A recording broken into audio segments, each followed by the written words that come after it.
All right, good afternoon, everyone, or good evening, depending on where you are in the world. Thank you so much, Siren, for the my first ever subscriber. Means a lot. So let's get started on this week's lesson. So last week we talked about introductory kanji. We introduced some. Ooh, wait, I don't have my tablet plugged in. We introduced some basic kanji just to talk about sort of an idea of what vocabulary looks like in Japanese. And this week, we're going to sort of continue off from where we went on from 2 weeks ago. 2 weeks ago, we talked a little bit more about particles, and we talked about using verbs in sentences. And if you missed that, I don't think it'll be too much of a big deal. Today's lesson is going to be broken down in a way that sort of lets you see the structure that we talked about with verbs, and it'll sort of help us wrap our heads around a lot of the particles that we learned then too. So if you are a bit rusty, if you've missed a couple of lessons, I think today's lesson should be a good sort of summarization of all that. So let's get started. This whole lesson today is going to mainly focus on word order. That's going to be pretty much what I talk about the whole time. And it's just going to be a lot of different examples of writing out sentences, comparing them to English, and seeing how they translate in Japanese. So let's get started. Let me make sure I have everything in Photoshop ready. My brush tool. So let's talk about word order. Jason Free, welcome to the classroom. We're about to start our lesson, so I hope you're ready to learn. And I'm going to draw a lot of parallels to English here, because obviously, I think if we have a certain base to work with here, like a base that we can refer to in our own language, it should help us sort of wrap our heads around how another language works. So in English, we usually refer to our word order as subject, verb, object. So English, we call this a subject, verb, object language. So what it is, right? Think about some basic statements that you could make. You say things like, I eat pizza, right? I is the subject, eat is the verb, and pizza is what we're interacting with. We could say something like, we walked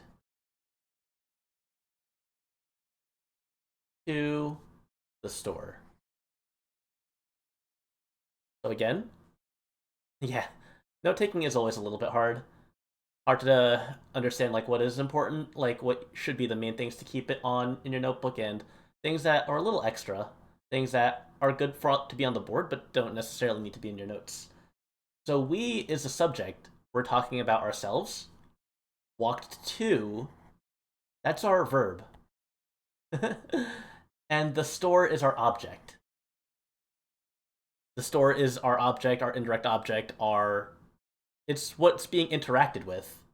So again, subject, verb, object.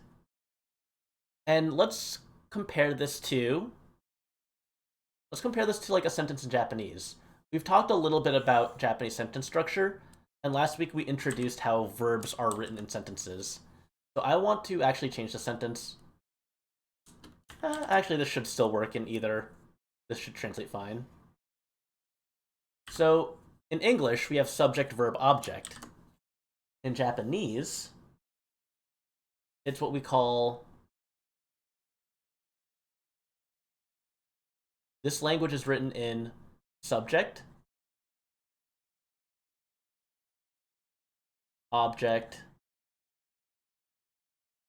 verb. So what it is, and what we talked about 2 weeks ago, we talked about how the verb is always at the end of the sentence in Japanese. We talk about everything that happens regarding the situation and end it with the action that is taken. So, in contrast, I eat pizza, we would write boku. I can't draw straight lines to save my life. This is boku. Oh, Siren, rating with a party of two. Thank you. Siren, thank you. So we say boku wa pizza o tabemasu. Correct.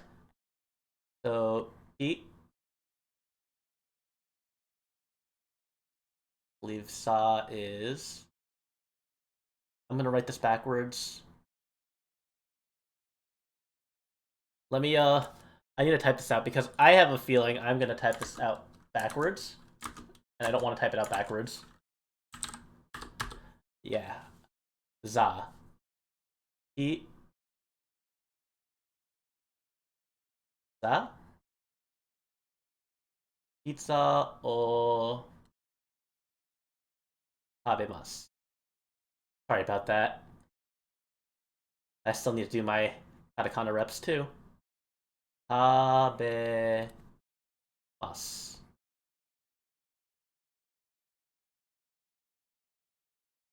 Oh, it's wo, but it will be read as o, right? And Siren. So, taberu. I talked about this. This was part of what was talked about 2 weeks ago. So let me see. Do I have the list here? There it is, actually. So this was 2 weeks ago. So taberu is what we call the. I don't have. I don't have the other layer. I don't think. It is right. What it is we call this the dictionary form.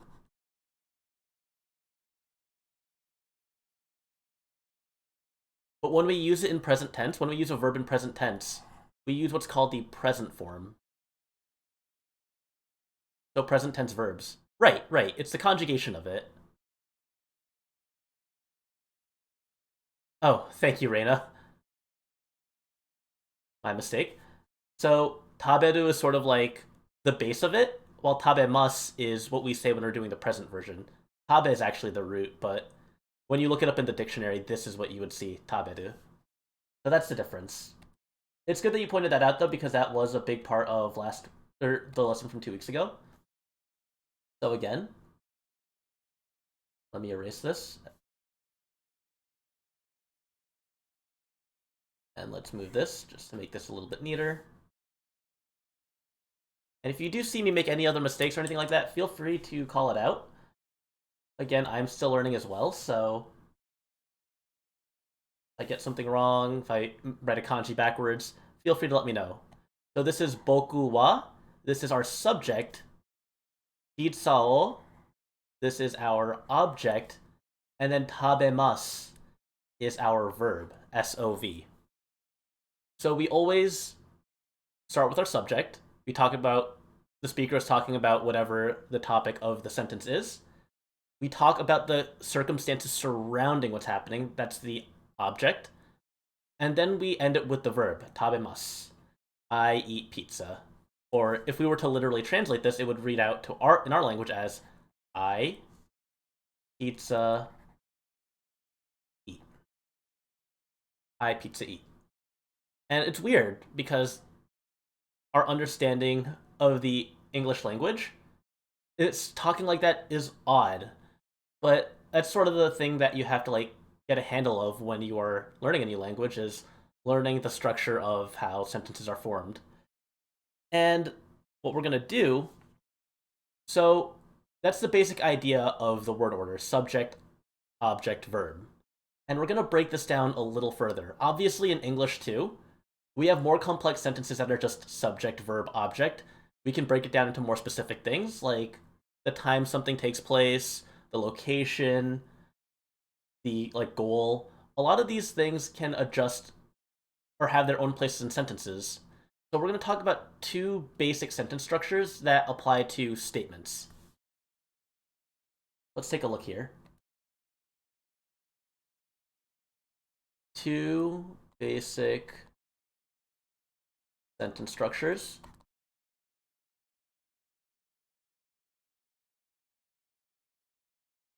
for Japanese.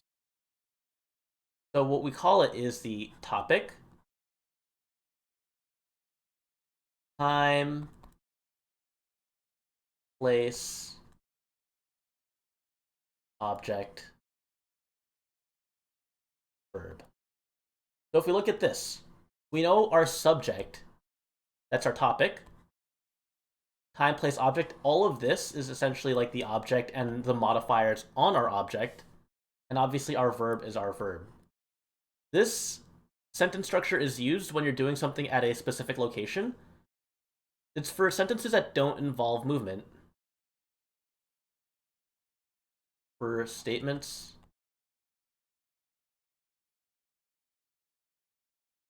not involving movement.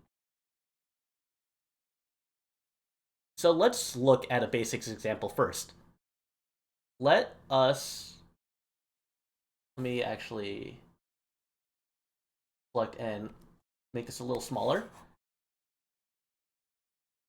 So I'll give a basic example in English for a sentence that uses this structure. Let me see this. I don't know why this doesn't appear without me having these extras on. There we go. So let's look at the following sentence. Let me get rid of these grid lines. Let's look at the statement.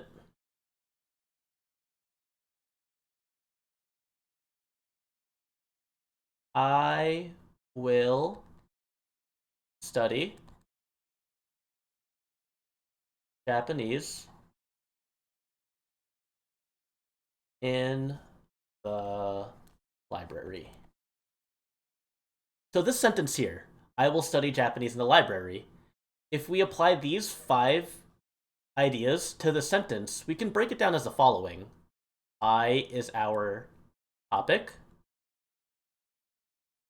Will study, that's our verb.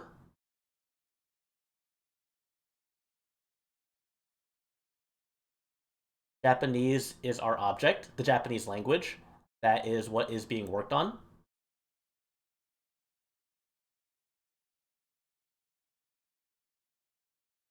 In the library on Monday, sorry. In the library is our place. And Monday, that is our time. So what I'm doing here, I want to break down the sentence in a way that we could sort of rearrange this to follow the Japanese structure, the Japanese word order. For us, it says, I will study Japanese in the library on Monday. To apply the Japanese word order here, it would look something like this. So topic, I. Then the next is time, I on Monday. Place is in the library. In the library. Object, Japanese. And then the verb, will study. Or I guess, yeah, that works. Will study. So this is the structure of a sentence that if we were to translate a Japanese sentence literally, that is how the words would appear to us in the sentence using the Japanese sentence structure.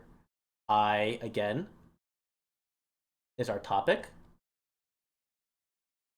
On Monday, that's our time. In the library, this is the place. Japanese, that's the object. And will study is our verb. So we usually use the acronym TTPOV. This structure here is the structure that we use for the sentence, and it translates as the following.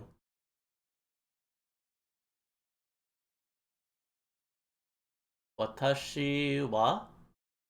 Actually, let me write this a little bit further back. Because I want to line this up so you can sort of see the connections here.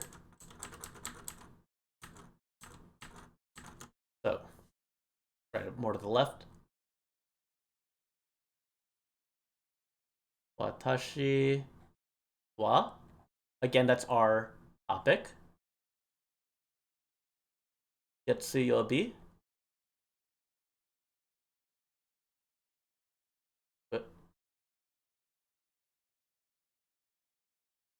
This is Monday, which we talked about actually on last week. I feel like I need to use a smaller brush size actually for this. Getsuyobi ni. That's our time. Watashi wa getsuyobi ni. In the library is toshokan, which I'm actually going to write this in hiragana. Toshokan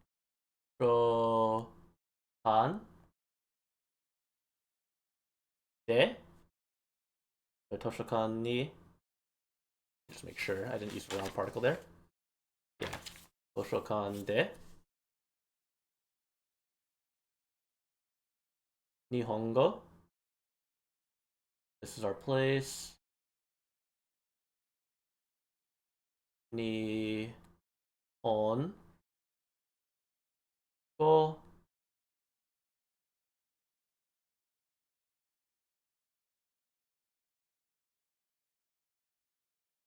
Go. This is our object.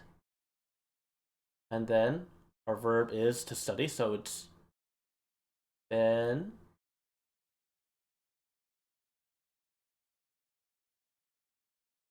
yo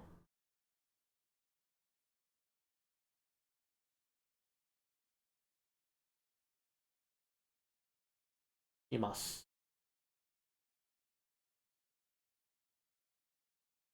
So you can see how these objects and verbs line up. The full sentence would be Watashi wa getsuyobi ni toshokan de nihongo wo benkyou shimasu. Yeah. And one thing I like about like this word order lesson is that I have some diagrams that I'm going to draw out when I go over my next sentence, and I think having that diagram has helped me sort of remember where or like the context for each particle.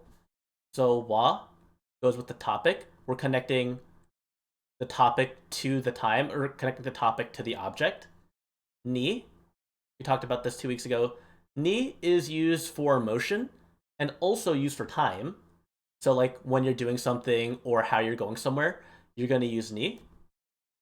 De is used to describe what location something is occurring at. Like when the object is affected by a location. Japanese in the library. De represents the location that you're doing something at.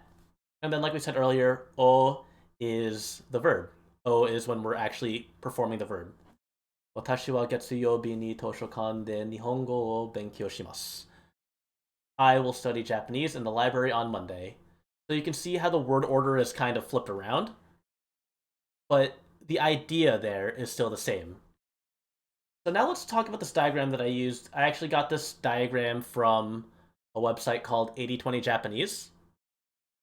And so what it is, 8020 Japanese, it was a lesson on word order because the textbook I was studying on actually didn't have that much of a section on word order, and I thought it was pretty important to be able to talk about like how the sentences are structured, because I feel like if you have a handle on that, it gives you a better idea of like, even as a beginner, constructing sentences and knowing like keeping the verbs at the end, starting off with your topic, and how you could position everything else in relation to that.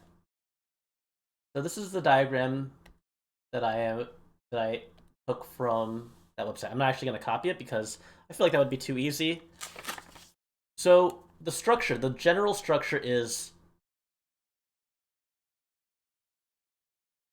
topic wa,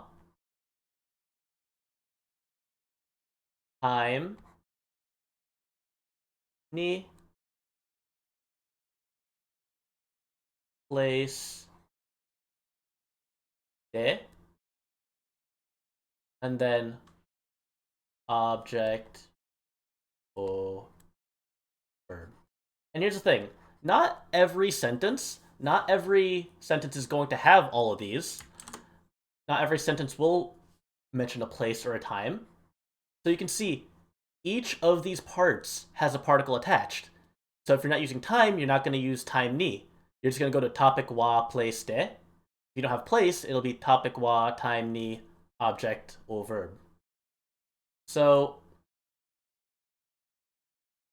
you can see how the particles essentially are connected to what comes before it. So object and verb, this is what we call our core action. This is what is happening. If you're going to the store, that is your core action. Then we have place de, that is our physical location.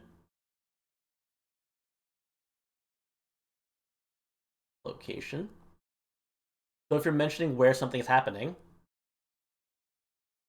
we use place de. Haishin de, something happening on stream. Time ni, this is obviously timing. And timing can refer to either like the time of day, what day you're doing it on, or the frequency of which you do something. And frequency is something we're going to talk about because there's a couple of little details that go with the frequency verbs. And there's a couple other little details with time that we'll see some examples of. So here is our diagram here. And topic is essentially like who / what is being discussed. That's going to be awful for the screenshot, but you know what? That's fine. So this is our, essentially, a little handy guide to the word order here. Let me take a sip. Thank you. Only had my students remind me to take a sip in the building as well. So let's use another example here. Let's say I use a sentence. I ate lunch at the park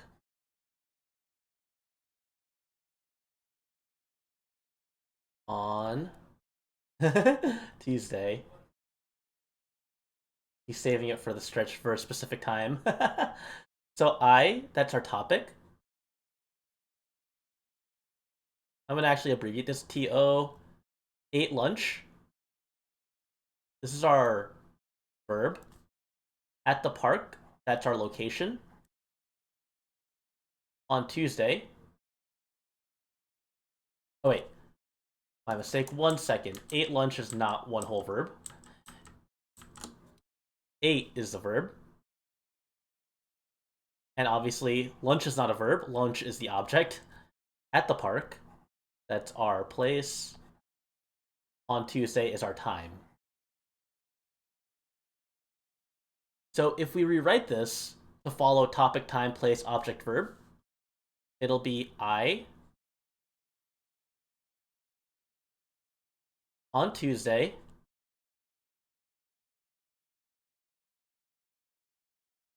place is at the park. I on Tuesday at the park. Lunch 8.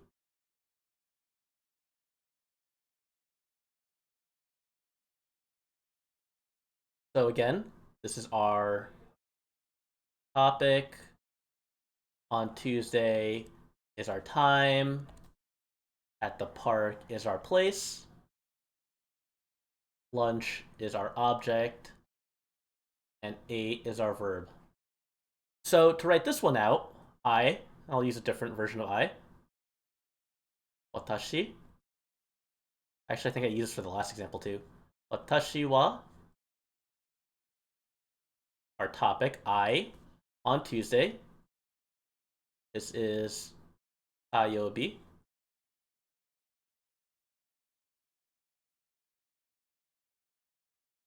Yo. How dare the kanji for day be so big?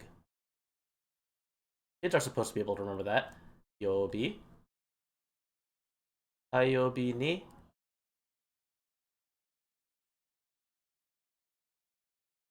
Tayobi ni. Koen de. This is the word for park. Ko. And.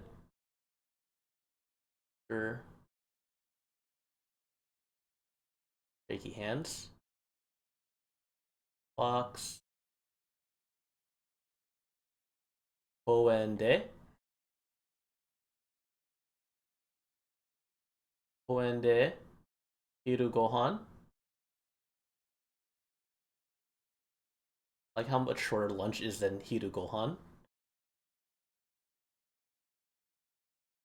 Hiru. This is noon. Hiru gohan literally translates to lunch meal. Hiru gohan.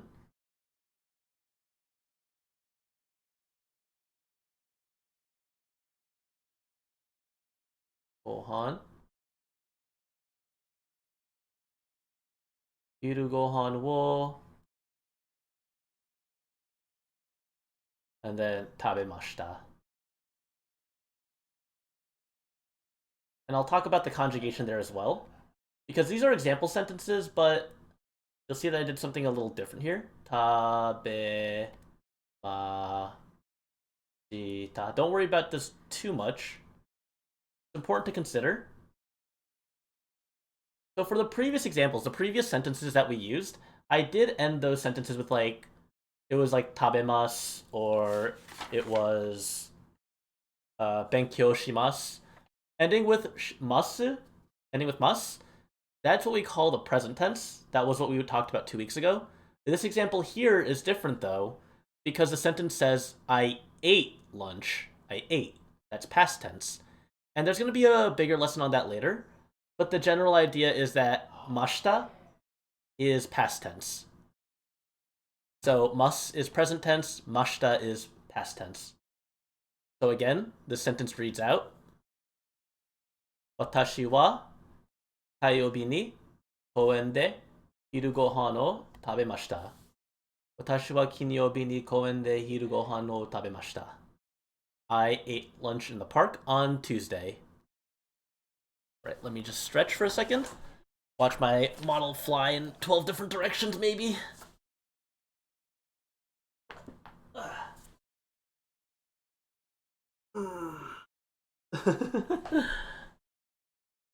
Ooh, my tablet disconnected. All right. So that is our example of what we call that topic, time, place, object, verb. That's for sentences that take place in a stationary location. And then, essentially, if you think about it as well, before I go on, here we have in English, hello, mouse. Where is my cursor?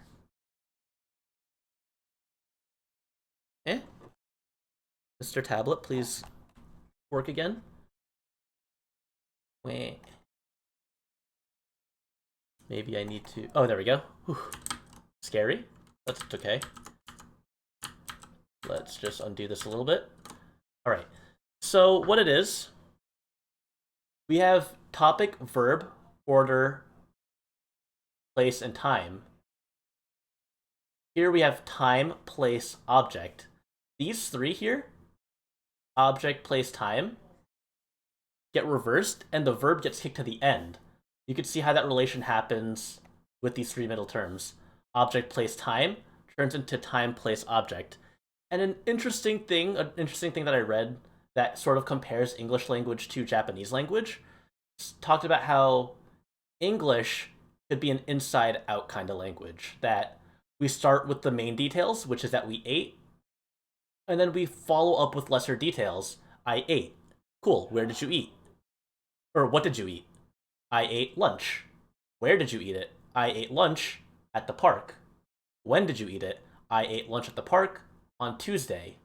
It starts from the main person and what they're doing in the sentence, and it branches out further and further to give more detail. But Japanese, on the other hand, starts you off saying that you are doing something, and you're setting up the entire scenery first before you tell the listener what you're doing. So, I I was doing something on Tuesday. What were you doing? Or where were you? On Tuesday, I was at the park. All right. Why were you at the park? I was at the park because my lunch. What did you do with your lunch? I ate it. You're going from the outside in. You're giving the timing. You're saying it, giving up, presenting a setting, presenting what you were doing at that setting, or what you were involved with at the setting, and then finally what you did with that object. So it's sort of outside in.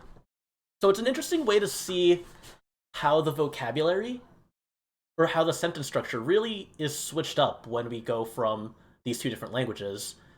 And it's not really something that is very easy to wrap our heads around.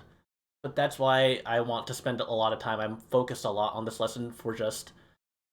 Usually my lessons are like 4 pages long in my notebook, and I go through all that really over the span of an hour. But I've only gone through a couple pages in this notebook, and we still have a few more pages to go. And this is all just on sentence structure, all just on that same how to set things up, how to make things in the correct order.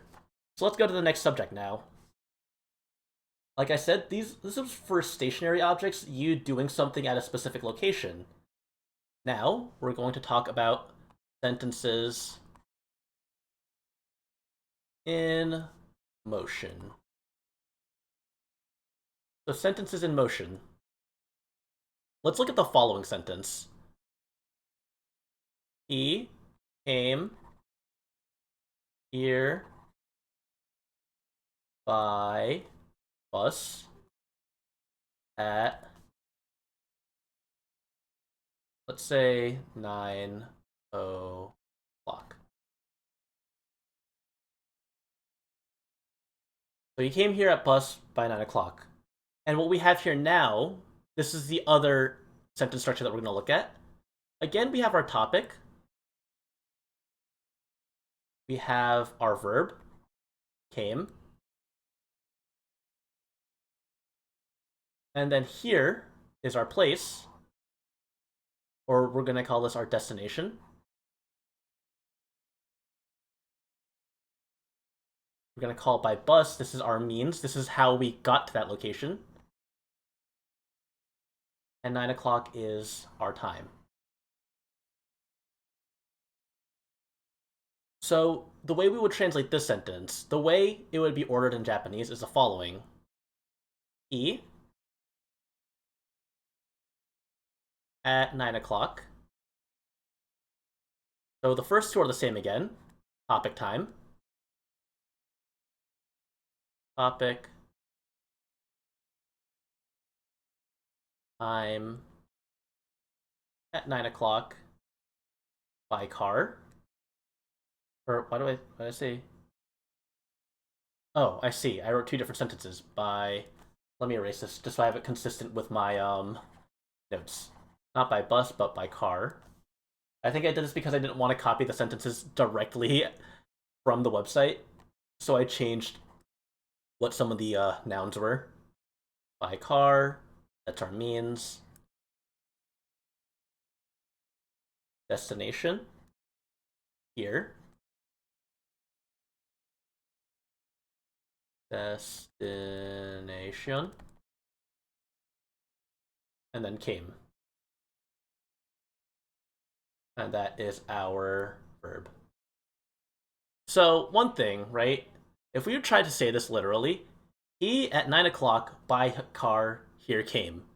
That doesn't really make too much sense.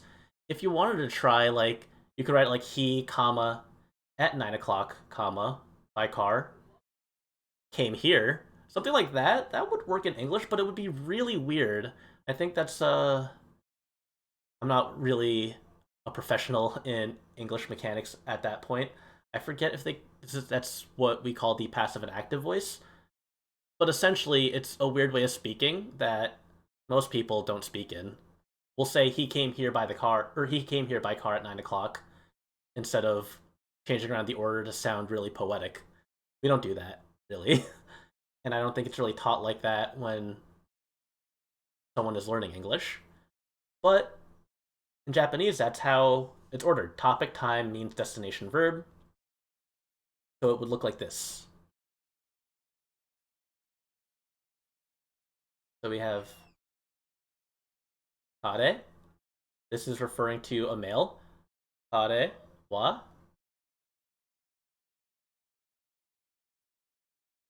Kare wa.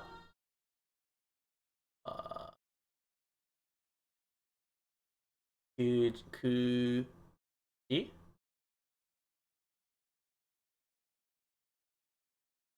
This is 9 o'clock. Kuji ni. So again, time is ni. Right. The first two is the same structure, topic and time.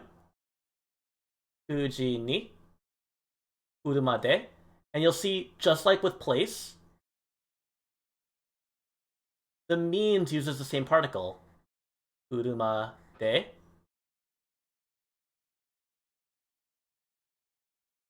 And then here, again, location, place. We follow this up with koko, because that's here. Koko. And here's the biggest difference. Because when we're talking about place, when we're talking about moving, verbs that involve movement from one location to another, when we're saying that I went there or let's go here, movement-related verbs will not use o, but rather ni. Koko ni imashita.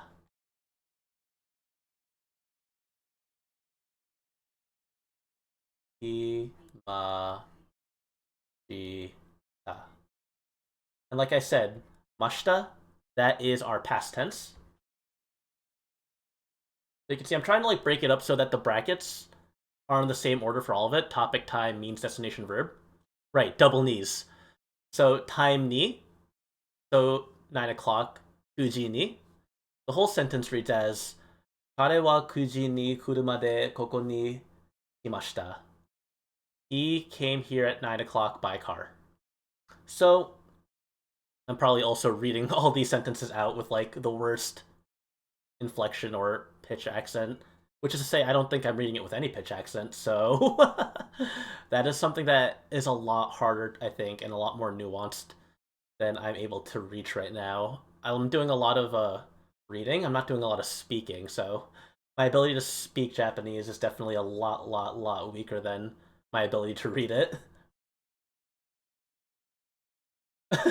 I've definitely seen a video like that, where I think it was Dogen who talks about how Japanese is flat, and then there's a bunch of different sentences that aren't flat. Right. And maybe one day, yeah, Dogen's really funny. One day I'd like to be able to teach more vocalization related topics, but that's going to be definitely for a lot later in my career, a lot later in the book. So for movement, it's topic, time, means, destination, verb. And I have a similar diagram that I'm going to draw out for this one, so we can see essentially what particles get used when we're talking about movement. And I think they're both diagrams are really handy to have because you can see like the little differences, how movement verbs use the ni. That's like the biggest difference. And then how different kinds of ideas use the same particles, like how place and means are very similar in their ideas. So this time, we're all Jozu. I'm wa. Oh, not time. Oops. Let's go back. Topic wa. Topic wa. Time ni means de.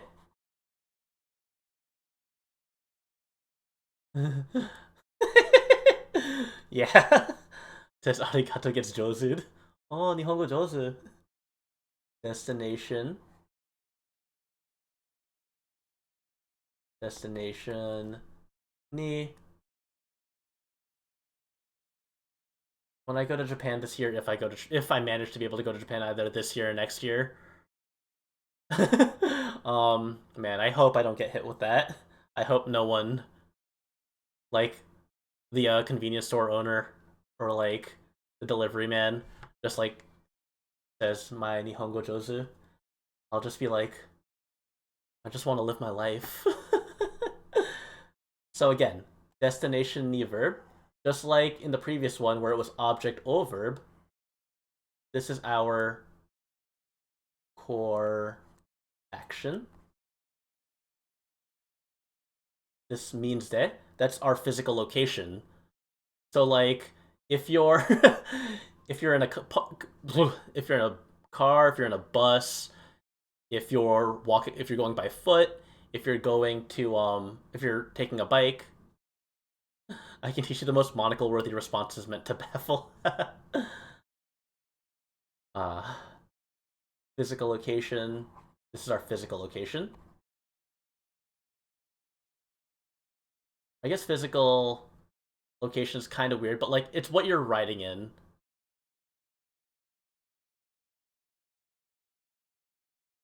Like car, bus, bike, etc. Yeah, transportation method. It's kind of weird because like I think about like walking. I guess walking is a transportation method as well. We have that. And time ni, obviously that's when. Time ni. We ride on our legs. Yeah, we're riding our upper bodies are riding our lower bodies. And then topic wa. Who slash what.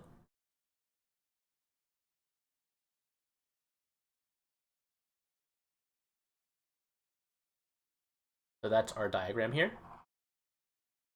Topic wa, time ni means de, destination ni verb.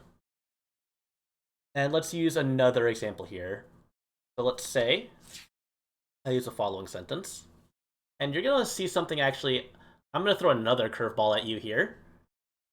And it's also going to sort of leapfrog us into the following topic that I want to mention after this. So let's say Elliot, because I'm self centered, I guess. Elliot went to school by car today. And you're going to see something a little different in how I write the sentence. So again, we have our topic, went is our verb, fantasy RPG cars. Yeah, you know, like the steampunk cars. The Magitech cars, you know? If Tales of Symphonia and like Tales of the Abyss can have giant flying airships and like giant steamboats, I'm sure my world has cars. Magitech cars, steam cars, Magisteam cars. That's what it is. Went to school, that is our destination.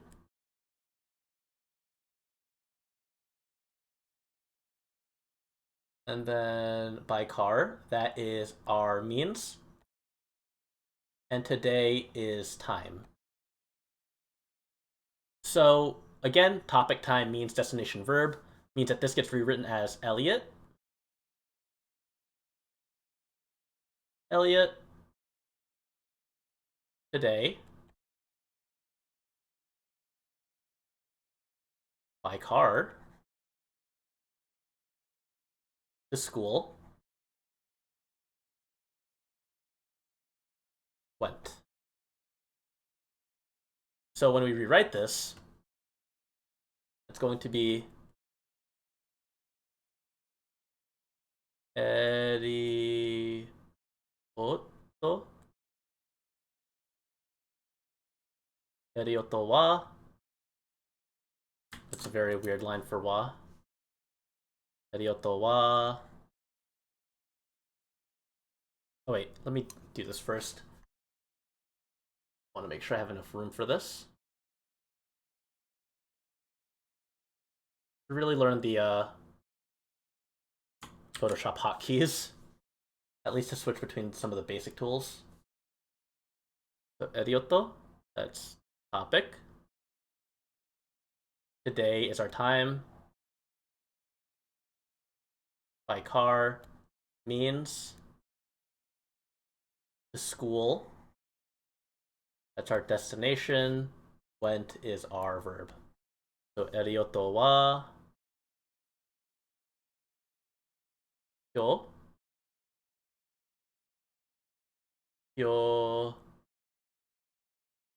I think doing this as well helps us also see sort of how what kanjis represent which words.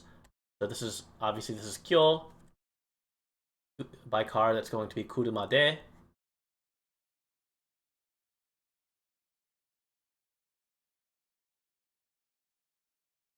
Kuruma de school. Kuruma de gakko ni.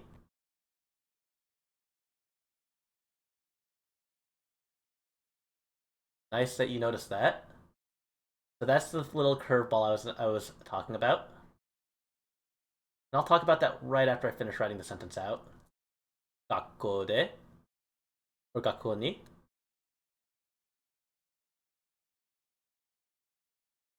Gakko ni ikimashita.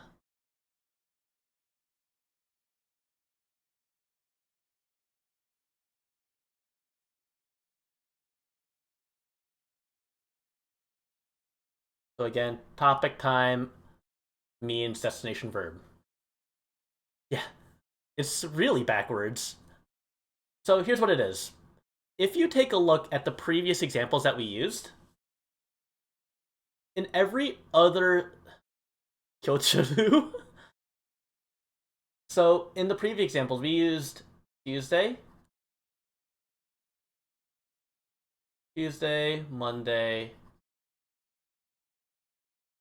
9 o'clock. These all refer to a very specific point in time.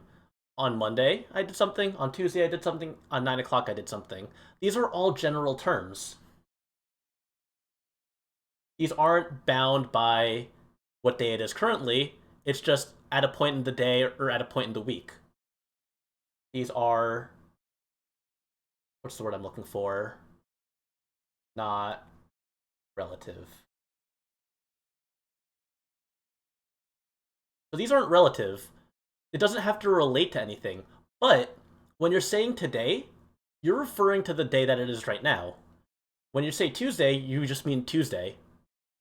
So any verb, or not any verb, any time word that has to do with frequency or relativity, which is to say timing words that have to do with how often you do something or relating to the current day, these do not use a particle ni. So you're not going to say kyo ni, you're just saying kyo kuruma de. So for words like today, tomorrow, yesterday, those words do not get followed up with ni. And let me just asterisk this.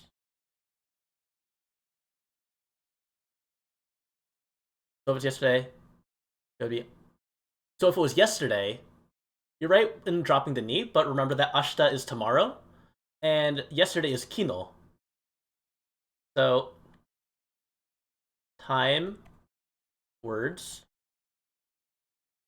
that are relative drop the ni.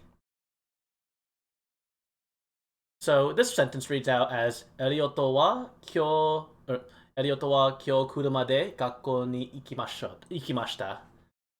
So Elliot today by car to school went. So any time words that are relative or any time words that describe frequency, like every day I do this or every week I do this, those words as well will not have the ni. And that's a very, very, very important distinction to make. I'm sure if you said ni, I don't think anyone would really bat an eyelash or anything, but in terms of like the grammar of the sentences, that is a case where you do not have to use the ni.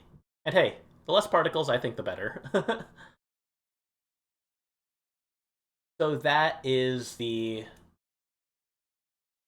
Let me just relate it here. So that is the sort of relationship there, the explanation. If your words have to do, if your timing has to do with, if your timing relates specifically to where you're at right now, then you're not going to use ni. However, if you say in March, in April, you're stating a specific month or a specific day, then you would use ni. And there's one other thing I want to talk about. In this sentence here, let me switch colors here just to vary it a little bit. In this sentence here, we have ikimashita, or went. In the previous, we had kimashita. I just want to state here, kimashita, came. So ikimashita and kimashita, or ikimasu and kimasu. Because it is a small difference, but it's one that they both have to do with motion. They both have to do with going somewhere. But yeah, mashita is past tense. So let's say ikimasu.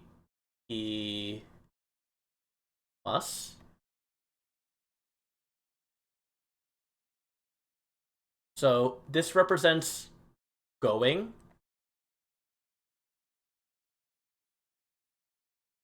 to a location.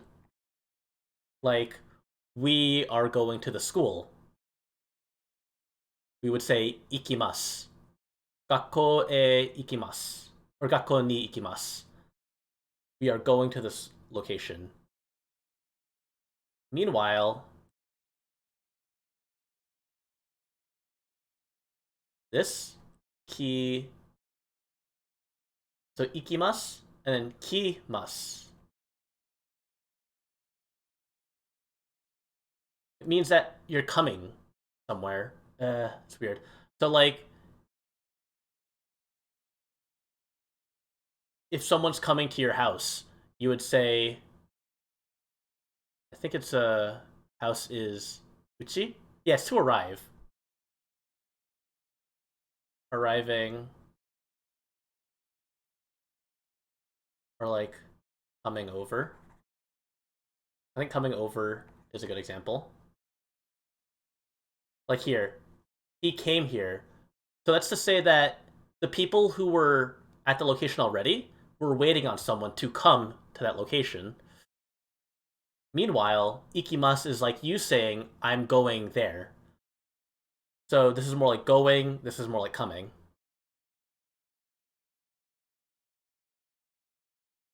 Anyway, the last thing I want to talk about, the last thing I have work pages on, yeah. I want to talk about, again, the time sentences, but this time, I want to showcase frequency adverbs, and sort of, there's a special case when it comes to the kind of frequency adverb you're using. So the first one is very similar to this case here. Topic time means destination verb. So this first sentence is,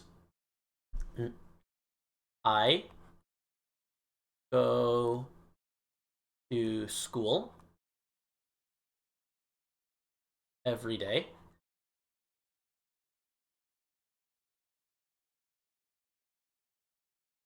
Or actually, let me say, I go to school by car every day. Let's do that. Do I know how big my writing is? I go to school by car every day. So if we write this one out, this is our topic. Go is our verb. To school, that's our destination. By car is our means. And every day is our time. So if we rewrite this, it's going to be I every day Topic time means by car, to school, go. Or topic, every day, this is time, by car. This is means, school, that is our destination, and go is our verb. So topic, time, means, destination, verb. The way this gets written out, and just like how with today we wrote kyo kuruma de, we're just going to be replacing we're going to replace today with every day. Watashi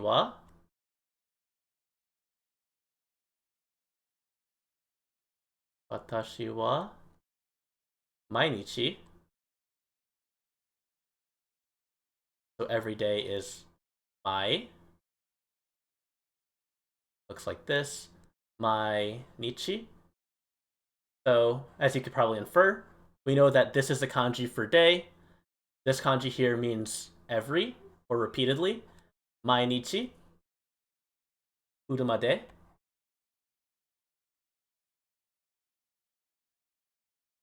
Kuruma de. Gakkou ni.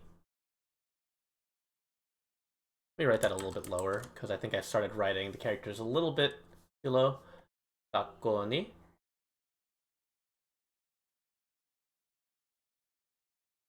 Let me erase that. I don't want that little thing there to throw anyone off. Gakkou. I also wrote this kanji incorrectly in my notebook like twice. And I was like, oh wait, if I don't correct myself in my notebook, I'm gonna mess it up on stream. Gakkou ni.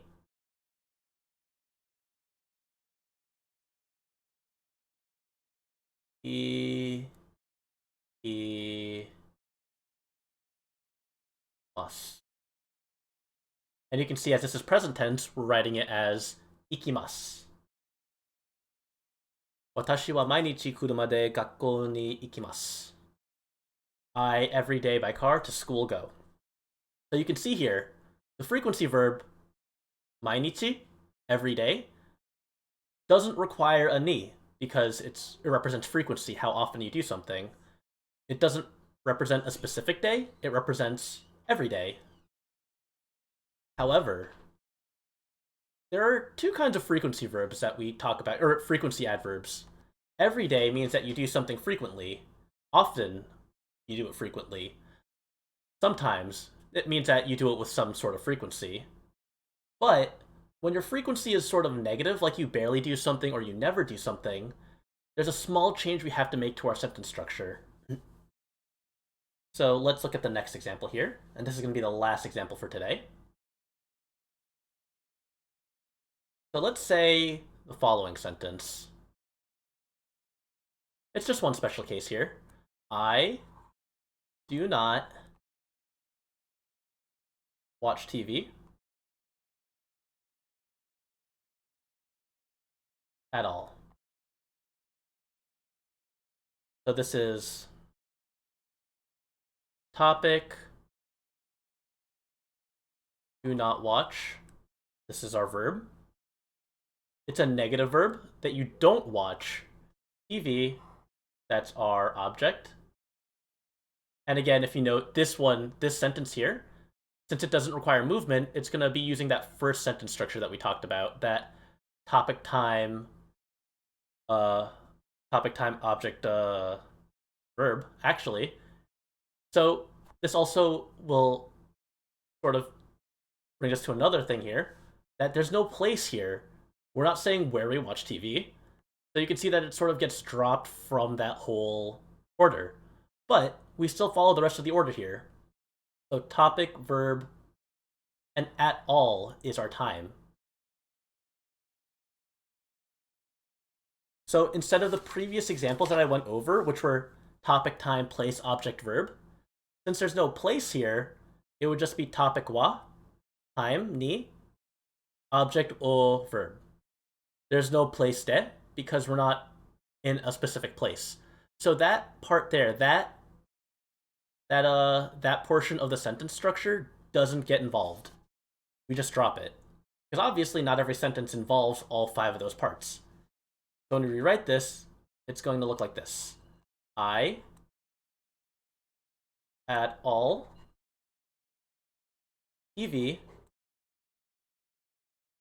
do not watch.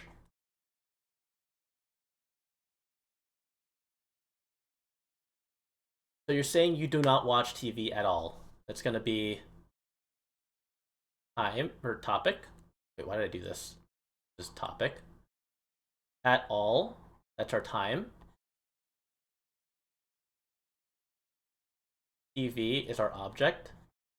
And do not watch is our verb. And the way this looks is the following.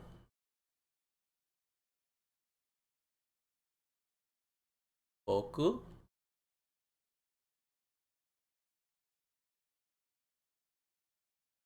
I'm writing this very slanted for some reason. Boku wa. The word for at all, or not at all, I should say, is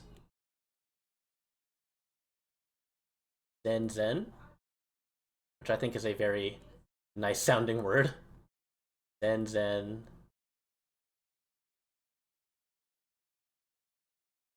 And again, because it's a frequency adverb, we don't use ni. I.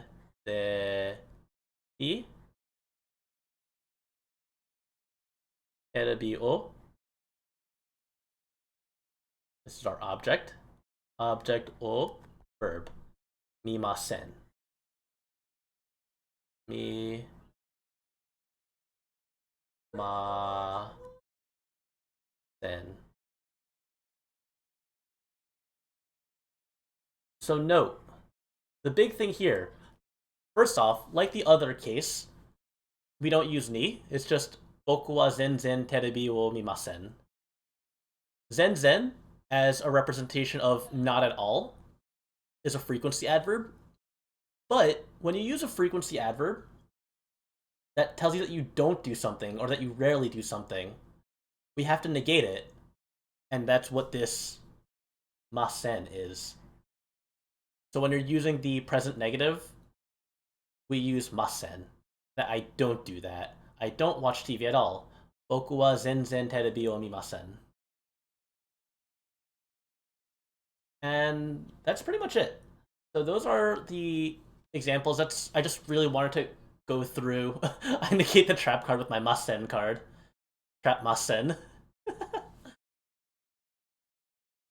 So that's really the main thing that I wanted to talk about today. Just go through a bunch of examples of different sentences and how we order the different parts of the sentence. Anybody have any questions about anything? I think I went through... I don't know if I went through a lot, but I feel like I feel like it's like there was a lot, but also at the same time it was just word order. Yeah, it is a difficult topic. And I think that might be why the textbook that I use only touches on it a little bit, because there's so much to talk about that it would have to be like its own whole chapter, but they wanted to like include it as a little footnote. Because in the chapter that this was in, right before this topic was a lesson on a bunch of these particles, but I think doing the word order helps explain those particles a little bit better. Zen wakarimasen. Yeah, I don't understand it at all. Sometimes I feel that when I'm reading too. Yoku de kimashita. Yoku de kimashita. Not sure if I'm reading it. I don't remember if that's supposed to be yoku or iku. I know it changes depending on what context that kanji is used at. Yoku. Okay. Yoku de kimashita. So, next week, I actually have to read the book a little bit more. I didn't get too far in the book personally when I was studying, so we're getting closer to where I sort of stopped studying grammar. So I'm gonna have to be a little bit more aware and a little bit more conscious of what I'm studying. And yeah, the damn kanjis. You see, we did go through quite a bit, and I think it's helpful that I do this translation here and the connection here. Like we see no mimasen, that has to do with watching. Boku wa, you can see that has to do with I. Here you can see mainichi, that's every day. And this mai works for any sort of span of time. If you say every month, it would be maigetsu, or I think it might be maitsuki. It's one of those two. I forget if that one changes the reading or not.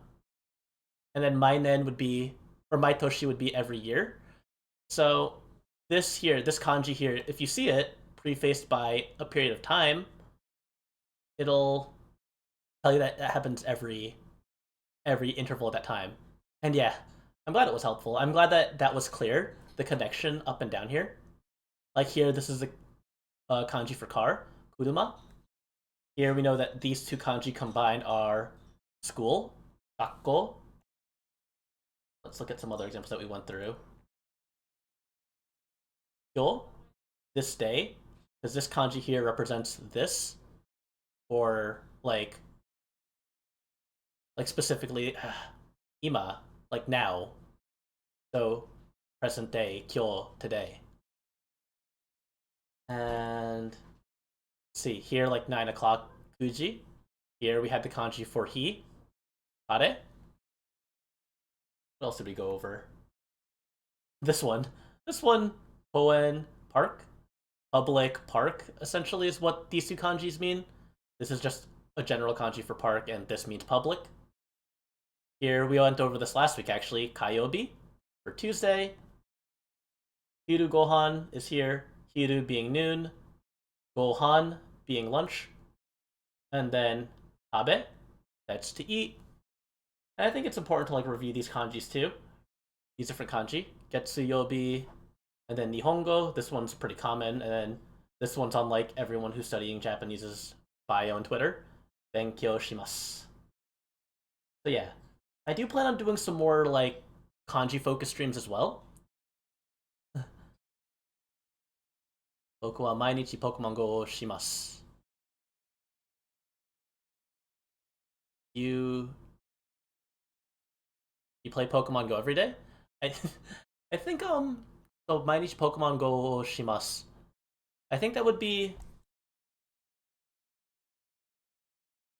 so it would look like, yeah. Boku. I actually looked this up recently too because I was going to use a sentence about video games in general, but it would be Boku wa my mainichi. Yeah, it would be asobimasu. I think so. I don't know if they use a different word for playing when it has to do with video games, like mainichi, and then it'd be po ke. I'm gonna write mo backwards, and you're all gonna tell me that I didn't. Mo,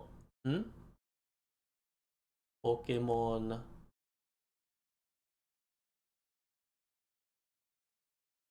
Go. Oh, I can't remember. I actually kind of remember the kanji for asobi, but you know what? What is that A? Why am I forgetting how to write the A? I have to like do it all in one thing.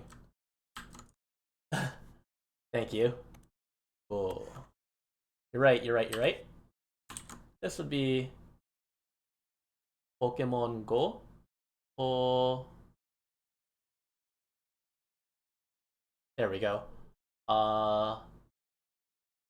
So the us. 僕は毎日ポケモン Go を遊びます。I only remember what play is because of that anime, Asobi Asobase. And since then, I know that Asobi has to do with playing.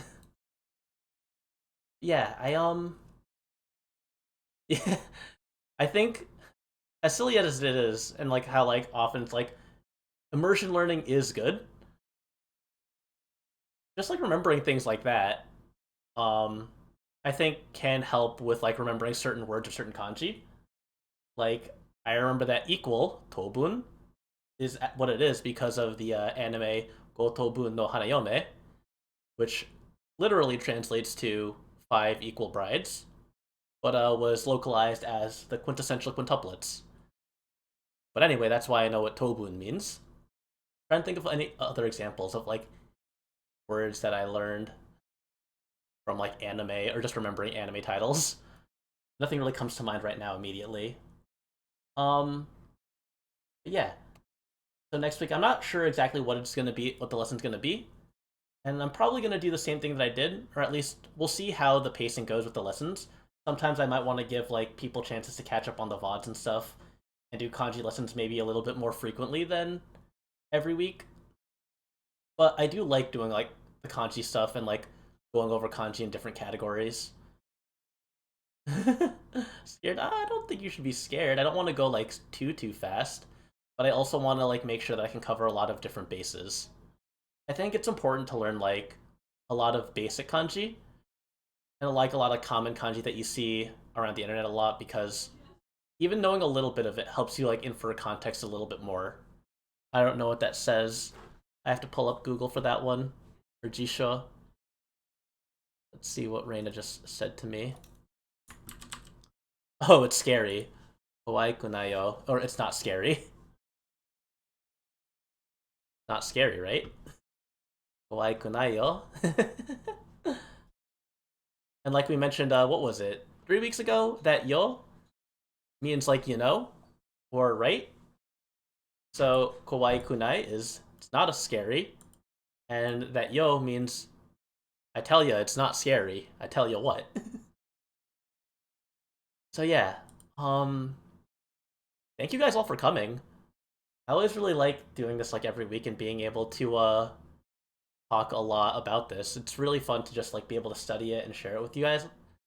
And I'm glad you all were able to show up. I'm glad that what I was teaching makes sense. And I hope that um I'll be able to keep this up and I'll be live on Saturday with some more Skyrim. The only country I remember is Ricefield. Yeah. It's also Ricefield. Huh? Yeah. Well, how did I get that line? And thank you, Seer. I'm glad that I always like the reassurance that my teaching is clear. Huh? And like the most basic name. That's a big Ichi. The longest Ichi. I think maybe next time I do some kanji, I'm going to talk about common kanji and names. Aka. This is how we write the name Tanaka. What other common names are there?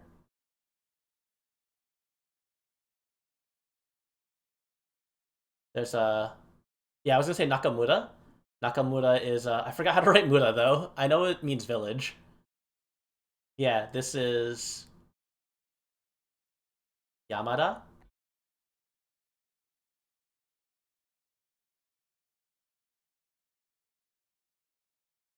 That's good. I'm glad that like the like people who like do a little bit of Japanese studying or like have studied in the past can come to my stream and be like how it's like relaxing and like it helps them brush up on a couple of things that they forgot. I like I always like seeing that because it's like I don't know, it helps reassure me that like what I'm doing like still makes sense from a teaching perspective. Yamada. And yeah, that's Mura. The Nakamura.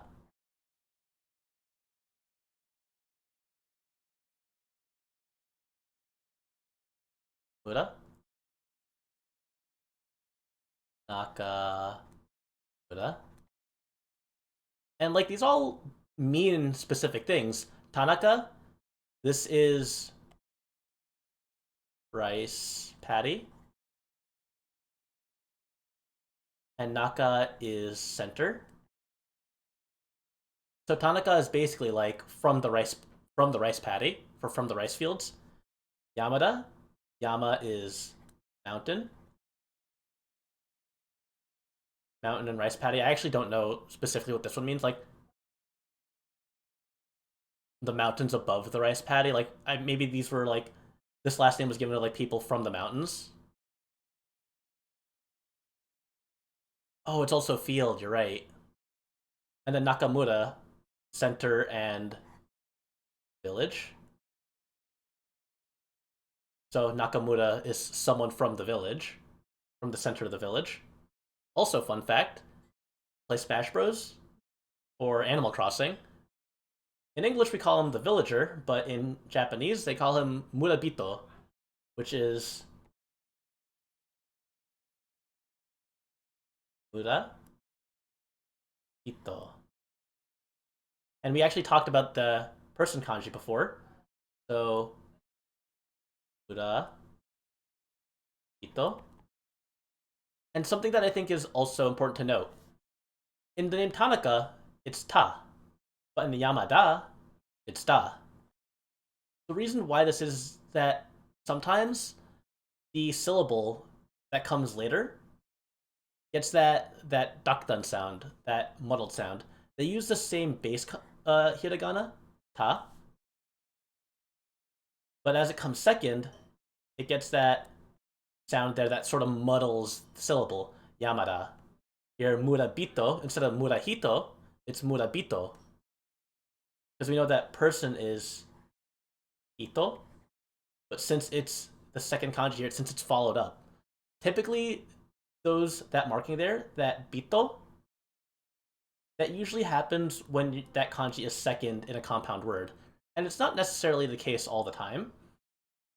And like not every hiragana can be muddled. Like Mura, there is no muddling there. Yeah. Says Murabito in epic voice, Murabito. I actually don't know how he says it in Smash Bros. But Xander Mobus has a great voice. He's so flexible in his vocal range too.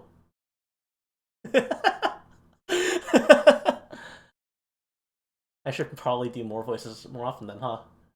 Good content. But yeah. I think this stuff is also really interesting, like knowing how kanjis are used in names. And essentially like I think that's a probably like I think I could do like a whole lesson on just name kanjis because I've learned that I can actually read names of like Japanese people more easily now that I've studied more kanji. So I think going over like the 20, I think it's like 20 common name kanjis, and it really does like make interpreting whether or not you're reading a name or something else really important. Chat points to make me improvise some Japanese lines with voices. I think that's a good redeem. I'll add that to the list. But yeah, so let's see. I guess I'll take a look at the next few chapters just to get an idea of the pacing that I want to do for the next couple of lessons, and I think I'll see like where I can throw in some kanji focused lessons in as well. Sort of break it up between grammar and grammar lessons and kanji lessons, just so that it's not like a bunch of information on one topic at once, and I can sort of go back and forth with it. So I think that's it for today. I'm glad you all showed up, and I think before I dismiss class, I do want to rate someone. You want to spread the love. Let's see who we can go to. I think I have some people that I might want to raid online if they're still online.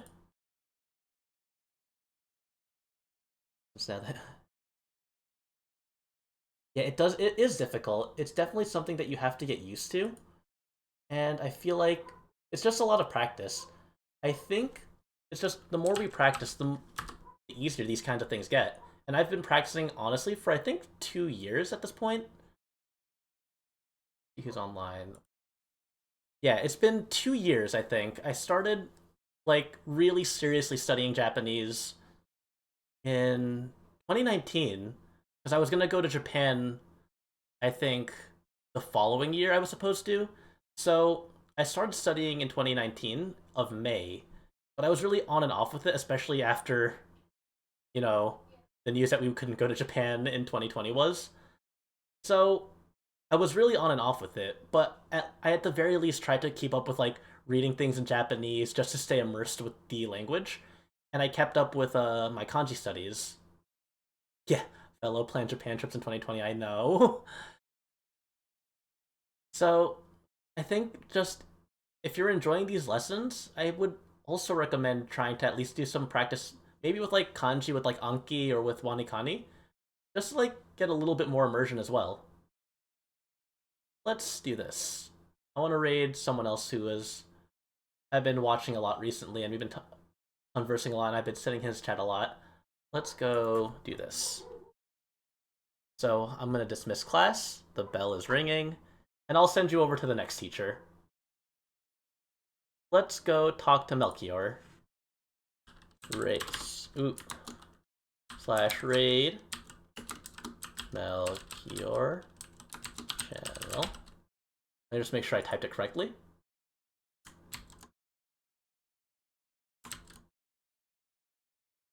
All right. There we go. Have a great night, everyone, and I'll see you soon.